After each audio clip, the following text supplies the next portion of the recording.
Quantas vezes você já respondeu a pergunta, Alex? Pô, Alex, você foi um craque e como que você vai lidar com os atletas? Qual a expectativa que você tem em relação ao que esses atletas podem apresentar? Cara, essa para mim é muito boa, porque as pessoas me consideram craque. Eu nunca me considerei craque, porque sempre teve muita gente melhor que eu, desde criancinha. A diferença que eu acredito que eu tenha atingido na minha carreira como jogador é de entendimento do que eu fazia ali. Eu me perguntava muito por que as pessoas me acham que eu sou craque. Em cima dessa pergunta, eu ia buscar a resposta. E a minha resposta foi sempre em cima de respeitar quem estava do meu lado e trabalhar muito. Eu, por exemplo, essa é uma outra história boa que eu aprendi muito. Quando eu estou no Curitiba, eu era o queridinho do Curitiba. A exigência em mim era mínima. Mínima, mínima, mínima. E eu acreditava nisso, Pico. Eu achava que a minha perna esquerda resolveria todos os meus problemas. Então, por exemplo, exames físicos, os meus números eram um dos piores. Treinamento que você tinha que ter uma dedicação muito grande, que nós, infelizmente, nós pegamos aquele período que tinha dia que era só tênis. Você não punha chuteiro, não tinha bola. Então, eu peguei muita corrida na arquibancada, eu peguei muita corrida no parque. Qual era a minha dedicação nesses treinos? Era mínima. Mínima da mínima. E eu falo isso porque isso serve como exemplo para quem está vindo ter esse entendimento. Tecnicamente, eu era muito bom, desde criança. Só que para que eu melhorasse meu nível, eu tinha que melhorar nas outras coisas. E aonde eu fui aprender a melhorar? Só no Palmeiras. Porque no Palmeiras o nível de exigência começou a aumentar. Porque no Curitiba eu não precisava fazer isso. Eu jogava. Eu perdi a posição 2, 3 jogos, eu voltava. E eu era o queridinho da galera. Eu era o menininho, o piazinho que surgiu da base. Só que como eu com qualidade, sabendo jogar, vários surgiram. E vários ficaram pelo caminho. Por quê? Porque o entendimento deles era menor. O meu entendimento foi grande nesse sentido. Opa, estou fazendo a coisa errada. Ou quando eu não tinha, eu era muito bom, era e continuo sendo muito bom ouvidor. Vinha alguém mais velho e falava, pô, Alex, a tua escolha não está legal, o teu caminho não está legal. Então, beleza, então vamos escolher um outro caminho e vamos trabalhar. Então, assim, eu trabalhei muito, Pico. Eu treinei demais, eu tentei me aprimorar demais e eu busquei muito, eu sempre fui muito curioso, eu sempre questionei, eu sempre perguntei. Então, eu não sou o cara que eu acredito só no talento, eu amo o talento, eu acho que o talento é algo que você tem que cuidar de uma maneira até distinta, até diferente, mas você tem que oferecer ao talentoso o comportamento, a inteligência, o entendimento, e principalmente o compromisso dele com o talento dele, porque, puta, quantas vezes a gente viu, a gente poderia fazer um programa só falando dos talentosos que nós conhecemos, Muitos. e que por alguma razão, principalmente de comportamento e de reconhecimento, ficou pelo caminho. Ficam no caminho porque a disputa é muito grande. E se você não começa a entender o ambiente que você está, a coisa se perde. Uma coisa que eu me questiono muito é o seguinte: por que um menino, aos 7, 8 anos de idade, tem um jogo às 8 horas da manhã do domingo, às 7 horas ele está pronto, cutucando o pai, cutucando a mãe, cutucando os avós, vamos, por favor, me leva, eu não vou chegar atrasado, e você mora do lado do clube. Em 5 minutos você está no estádio. Aí o menino assina um contrato aí no Juventude, no Curitiba, no Grêmio, no Palmeiras, em qualquer lugar, e aí o treino é 4 horas da tarde e ele chega atrasado. Difícil. Entendeu? O que mudou daquele menino de 6, 7 anos para esse menino de 18? Que aquele menino era um sonhador com a bola e esse 18 chegou no sonho dele. Então vamos nos manter, vamos elevar essa. Então, esse tipo de coisa eu vou procurar ter com o jogador. A dificuldade técnica, o erro técnico, o erro de reconhecimento de algo tático que passa, eu acho que tudo isso fica em segundo plano. A minha pedida inicial é de que aquela paixão que o tirou de dentro de casa, que cutucava o pai, o irmão mais velho, o tio, que o levou a estar nesse estágio, a estar dentro de um clube de futebol, isso tem que ser mantido e tem que ser elevado. Todo dia ele tem que querer um pouquinho mais. Porque uma coisa que eu sempre digo para os meninos é o seguinte: hoje você tem 20, você não joga mais sub-20, você não disputa com um menino de 19, 20. Você disputa com o Zé Roberto, que tem 42, e você disputa com um menino que está lá embaixo, começando com 11, porque daqui 5, 6 anos ele te alcança. Então, muitas vezes passa despercebido essa história do reconhecimento de onde está, simplesmente por um bom contrato, simplesmente por uma boa capa de jornal no dia seguinte que você fez um gol. Então, essa é uma preocupação muito maior minha do que, de repente, um erro técnico, um erro tático. Eu acho que essas coisas são treinadas. A outra coisa já é algo que você tem que treinar com mais afinco, com mais busca, com mais repetição, porque isso, infelizmente, o entorno, para mentir para você, ele é muito grande, ainda mais hoje com rede social, com acesso, com velocidade. Imagine nós, Piccoli, a gente fazia um gol no domingo à noite, se você não chegasse para ver os programas esportivos à noite, você não viu o gol, se na hora do almoço, no dia seguinte, você, por alguma razão, não tivesse na televisão, na frente da TV, você não viu o teu gol. Não via. Hoje tem jogador que está fazendo gol, está correndo para o fotógrafo do clube, está pegando o celular e vendo o replay do gol dele. Ou seja, a velocidade das coisas também altera muita coisa na sua cabecinha. Muito, os caras recebem muita informação, cara. Até transformar essa informação em conhecimento tem uma distância muito preocupante. Quando você saiu do Coxa e foi para o Palmeiras, isso tudo que você falou do seu queridinho no Coxa, teve algum impacto imediato na chegada no Palmeiras, no Alex, que não treinava tanto, não se cobrava tanto? Total. Primeiro, eu saí da casa dos meus pais. Morávamos eu, meus 2 irmãos e os meus pais. Eu não fazia absolutamente nada na minha casa.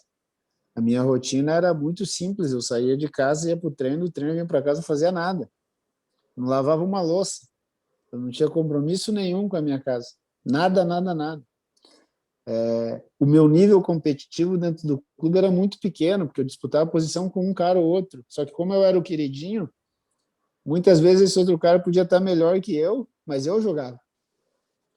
Quando eu chego no Palmeiras e entro no vestiário, tem 8 jogadores da seleção brasileira. Eu tenho que dar um jeito de... O Palmeiras fala para mim, eu lembro como se fosse hoje, você tem 1 mês de hotel.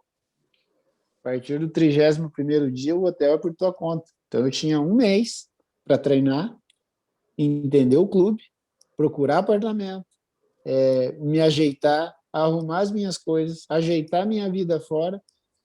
Parece pouco, mas na cabeça de um moleque mimado de 18 para 19 anos é muita coisa.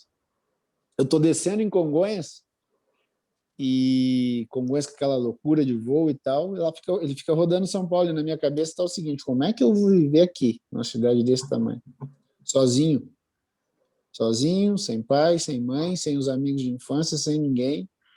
Eu conhecia, no elenco do Palmeiras que eu cheguei, eu conhecia só um menino chamado Chocolate, que ele ia na seleção de base com a gente, não conhecia mais ninguém.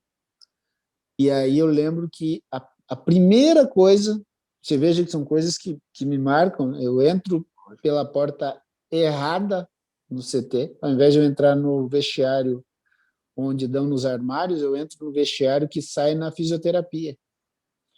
E o primeiro jogador que eu encontro é o Galeano. O Galeano estava com um problema no tornozelo, o Galeano estava fazendo contraste. Era aquele lá, gelo quente, gelo quente, gelo quente. O Galeano me cumprimenta, me deseja boa sorte e fala a seguinte frase: muita sorte, porque você vai substituir o Djalminha. Você já entendeu o que é isso? Falei, não, ainda não entendi, mas vamos ver qual é que é.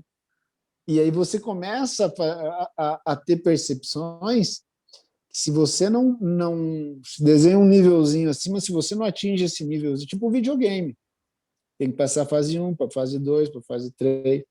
Então eu tive entre 9 e 7 de maio, quando eu chego, a julho de 98, uma irregularidade assustadora. Fazia jogos maravilhosos, jogos péssimos. Eu lembro. Só que eu estava ouvindo todo mundo. Eu ouvi o Zinho, que era mais velho, eu ouvi o Filipão, eu ouvia Paulo Paixão, eu ouvia jogadores da minha idade. E eu tinha um entendimento de que, puta, hoje eu joguei bem. Não, hoje eu não joguei nada. Hoje eu joguei bem, hoje eu não joguei nada. E tem um divisor para mim no Palmeiras, que 9-8, nós tínhamos aquela coisa no Brasil na época que se jogava o estadual até metade do ano, estadual é a Copa do Brasil, tinha uma janelinha ali de umas 2 semanas e voltava para fazer os treinos e começar o Campeonato Brasileiro. Eu chego em 97, faço um brasileiro muito bom na primeira fase do playoff. Palmeiras classifica em terceiro, fica atrás de Internacional e Vasco. Vamos para as fases decisivas, eu jogo mais ou menos. Fomos vice-campeões brasileiros, perdemos para o Vasco, 2 empates. Começa 98, eu tenho 6 meses super irregular, ia lá em cima, ia lá embaixo, ia lá em cima, ia lá embaixo. O Palmeiras ganha a Copa do Brasil, a minha participação é mínima. O Palmeiras ganharia a Copa do Brasil sem mim, não mudaria nada eu estar lá ou não estar. E essa janela da intertemporada que teve a Copa do Mundo da França, a gente faz uma intertemporada no interior de Goiás. Eu tenho uma lesão, uma trombada com o Kleber, o zagueiro, era um campo pequeno do hotel, eu trombo no Clebão, bato num poste, acabo tendo uma pancada meio forte que me tira 2 semanas dos treinos, e quando eu volto, eu perco a posição. O Felipe tinha contratado Darcy e Arius para minha posição, e tem que sair a lista da Copa Mercosul, de 98. E o Filipão e o Lapola, que era o diretor da época do Palmeiras, eles me chamam e falaram: nós não contamos com você e você vai ser emprestado para o Botafogo do Rio. Foi a primeira vez em futebol que alguém disse para mim que eu não servia, porque eu estava acostumado no Curitiba, eu era o queridinho da galera, fui contratado pelo Palmeiras, jogava na seleção de júnior, ou seja, para mim estava tudo caminhando bem, era 1000 maravilhas. Aí quando o Filipão me chama, juntamente com a diretoria, e fala que não conta comigo, foi a primeira vez em futebol que eu me senti assim rejeitado. Falo, opa. E eu viro para eles e falo: não, eu vou ficar aqui, eu não vou ser emprestado. Se for para fracassar aqui, eu vou voltar para Curitiba, no Botafogo eu não vou ficar aqui. E acabo ficando. Aí teve um jogo, basicamente 2, 3 dias depois, teve um jogo em Curitiba contra o Atlético Paranaense, que eu estou na reserva, estou no banco. No intervalo, o Filipão me pede para aquecer. E no estádio do Pinheirão tinha um corredor enorme. Eu não vou aquecer do lado de fora, eu fico aquecendo no Pinheirão dentro. E eu escuto tudo que o Felipe fala, o Felipe me esculacha.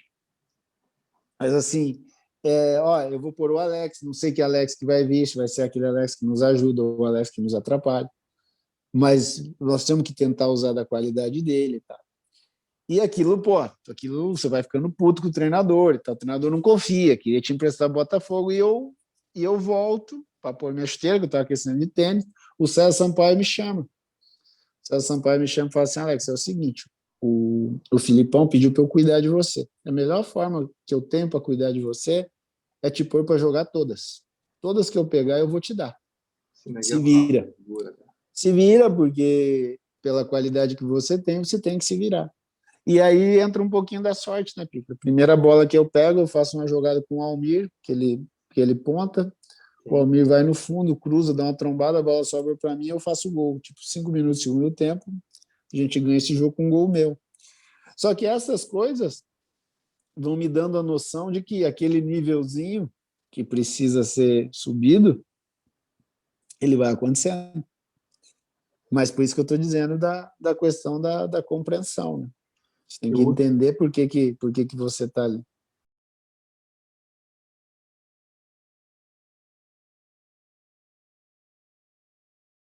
Você jogou em grandes clubes aqui no Brasil e fora também. Aqui no Brasil, Palmeiras, Cruzeiro, foram teus grandes desafios, teus grandes momentos?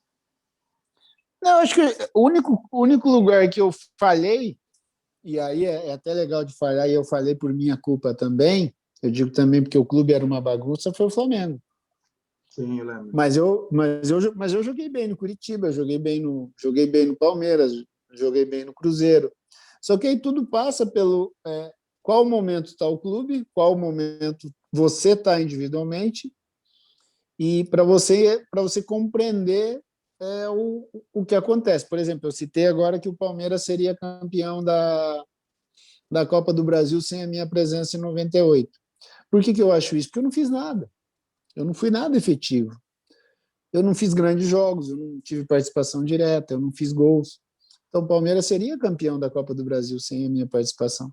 Porque os outros jogadores que entravam e ocupavam a posição, Darcy, Arilson, outros meninos que o Felipe colocava, eles desempenhavam algo parecido comigo ou até melhor. Mas na sequência, não. Na sequência, isso muda. Eu sou efetivo na Mercosul, eu sou efetivo na Libertadores, eu sou efetivo no Campeonato Brasileiro no Cruzeiro, eu sou efetivo na Copa do Brasil no Cruzeiro. Trazendo para o Curitiba, por exemplo, eu sou muito efetivo no meu primeiro momento quando surge.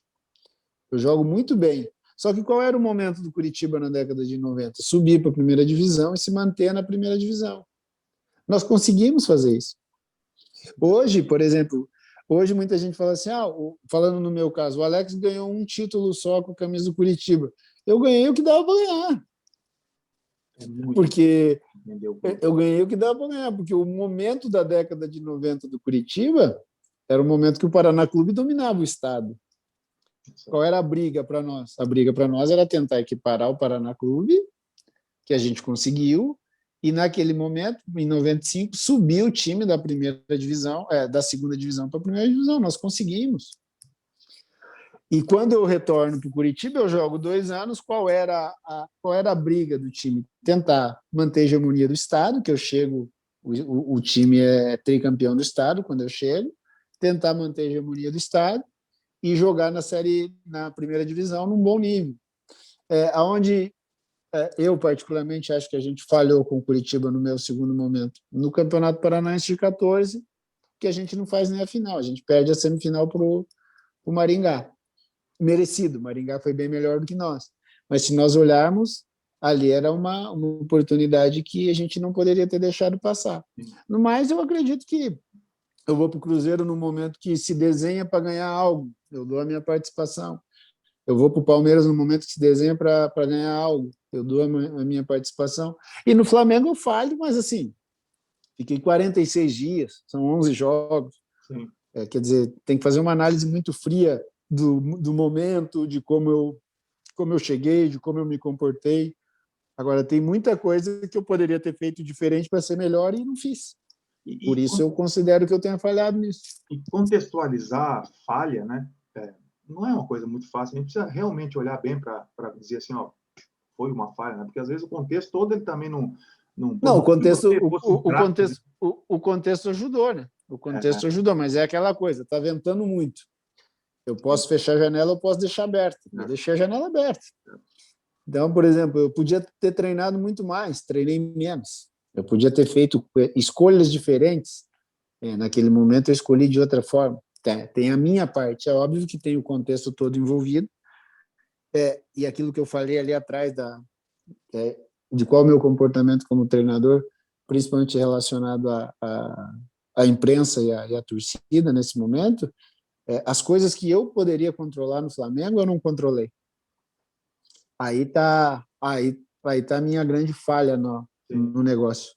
O Flamengo como clube, o Flamengo como contexto, realmente foge da minha alçada, eu não posso fazer nada. Não controlaria. Mas a minha parte, eu poderia ter feito muita coisa diferente, infelizmente não fiz. Mas felizmente eu aprendi para que a coisa não se repetisse na frente. Essa é a melhor parte.